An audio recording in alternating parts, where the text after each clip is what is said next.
সেনাবাহিনী প্রধান বক্তৃতা শোনার জন্য সারা বিশ্ব বসে আছে। সেনাবাহিনী প্রধান কি বলবে? সেনাবাহিনী প্রধান শেখ হাসিনা প্রস্থানের বক্তৃতা দিয়েছে, তো তখন তো সেনাবাহিনীর বক্তৃতা শুনতে আমাদের ভালো লাগছে না? খুবই ভালো লেগেছে। সবাই বুঝেছে সেনাবাহিনী জনগণের পক্ষে দাঁড়িয়েছে।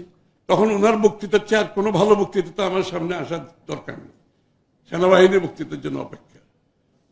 এই সেনাবাহিনী যারা এটা করেছে, যারা আমরা সবাই মিলে সকলের সমর্থনে আজকে ইউনূস সাহেব বসে আছেন ওখানে, তাহলে আজকে সেনাবাহিনী যদি গণতন্ত্রের কথা বলে, নির্বাচনের কথা বলে, এর থেকে স্বাগত জানানোর আর কিছু নাই আমাদের।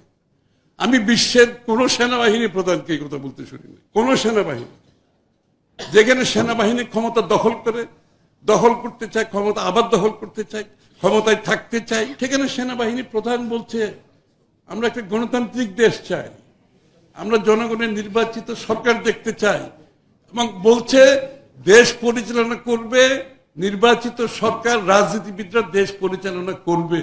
বিশ্বের কোন সেনাবাহিনী প্রধান বলেছে এই কথা?